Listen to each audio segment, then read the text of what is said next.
था बाइक में मैं, इतनी साइलेंट है बाइक भाई साहब, पता भी नहीं चल रहा कि चल भी रही है। तो पावर तो बहुत बढ़िया लग रही है इसको, बहुत ही बढ़िया। अभी पहुंच चुके हैं 62 में।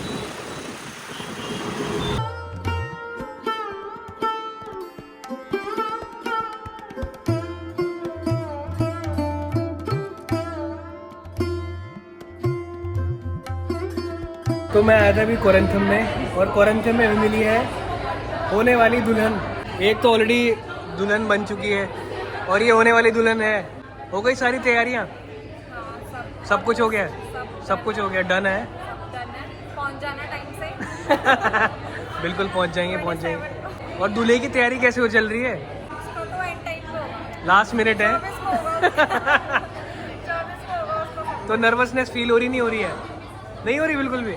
हाँ वैसे चिल सी लग रही है ना, ये इतना कोई नर्वसनेस नहीं है। मेरे को ऐसा लग रहा है कि शादी की एक्साइटमेंट मुझे भी है ना, जैसे नवंबर दिसंबर में बहुत ज्यादा थी, हाँ। जनवरी आते कम हो गई है, फरवरी में ऐसा लग रहा था खत्म ही हो गई, बस हो जाए। हो जाए, बस हो जाए शादी। तो नहीं हो रहा, मुझे शादी हो गई है मेरी। ऐसा लग रहा है मैं किसी और की शादी अटेंड करने जा रही हूँ। होगा होगा, शादी के बाद फील होगा तुम्हें।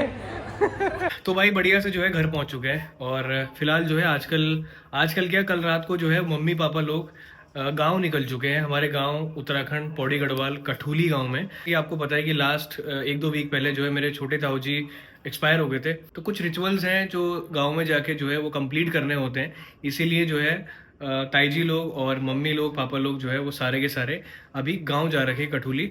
और वो रात को ही निकल गए थे, और अर्ली मॉर्निंग जो है वो 9-10 बजे के आसपास जो है वो घर तक पहुंच गए थे। जैसे ही उन्होंने घर को देखा तो वो एकदम से शॉक हो गए। वैसे हमारे घर में कोई रहता नहीं है, पर जब वो वहां पहुंचे तो वहां पे ऑलरेडी कोई रह रहा था, और वो थे मधुमक्खियां। पूरे घर में जो है, जो हमारा रसोई है वहां पे जो है मधुमक्खियों ने अपना छत्ता बना दिया था, और पूरा दिन लग गया उस मधुमक्खी के छत्ते को हटाने में। मैं एक फुटेज जो है मम्मी पापा लोगों ने शेयर की है, मैं आपको दिखा देता हूँ।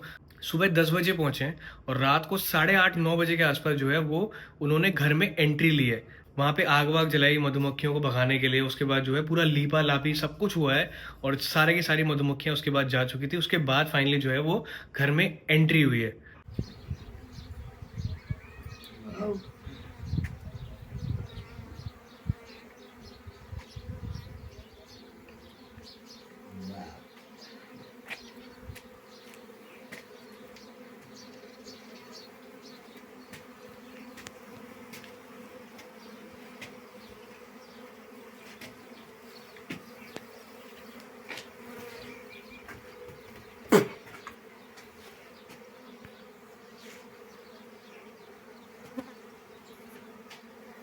तो गांव के घरों का ऐसे ही होता है, जब वहाँ पे ज़्यादा टाइम तक रहता नहीं है कोई, तो कुछ ना कुछ चीज़ें हो जाती है। चीज़ें मतलब कि पूरी घर की सफाई करनी होती है, मतलब काफ़ी चीज़ें होती है। घास फूस जो है वो उग जाती है, उसको भी कटाई फटाई करनी पड़ती है।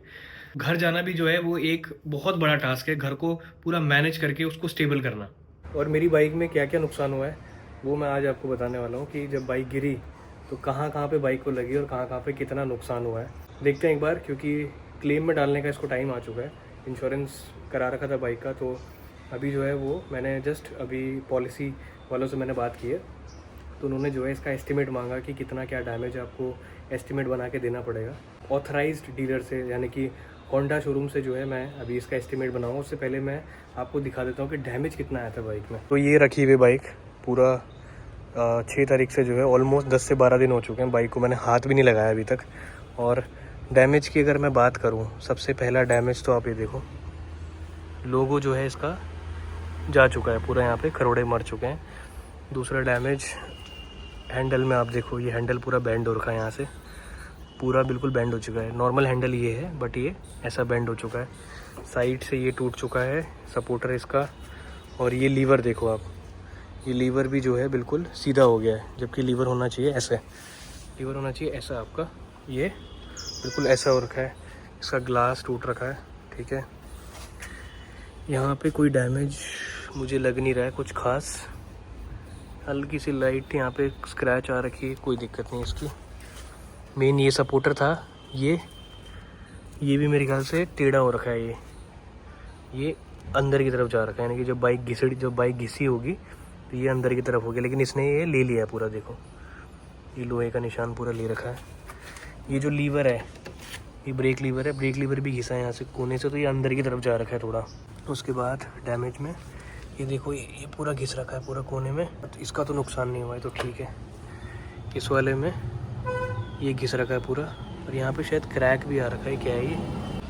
तो यहाँ पे हल्का सा क्रैक सा लग रहा है मुझे। और ये भी घिसा हुआ पूरा, ये भी घिसा हुआ है, ये भी घिसा हुआ पूरा। तो ये भी एक डैमेज हो रखा है। ये तो ठीक है सारा स्टैंड वगैरह। मोटा मोटा एस्टिमेट तो यही है, क्योंकि बाइक जो है राइट हैंड साइड पे गिरी थी। बाकी मुझे कुछ दिख नहीं रहा है, बाकी तो ओके रिपोर्ट है पूरी, कोई दिक्कत नहीं है बाकी तो। पर चेक कर लेता हूँ बाइक स्टार्ट हो भी रही है कि नहीं हो रही है। नहीं, बाइक ही स्टार्ट नहीं हो रही हो। स्टार्ट तो हो रही है बाइक, कोई दिक्कत नहीं है। इलेक्ट्रिक भी देखना पड़ेगा इसका यार, क्या क्या फॉल्ट होगा।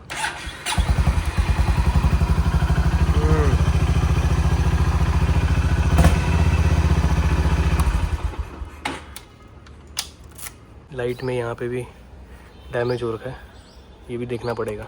तो ये था बाइक में जो भी नुकसान अभी आज की डेट में जो मैं देख पाया अभी तक। फिलहाल जो है पॉलिसी वालों ने क्या किया है कि उसका एस्टिमेट ये लोग मांग रहे हैं कि आप बताइए आपको बाइक में कितना एस्टिमेट जो है वो कॉस्ट इसमें लगेगा।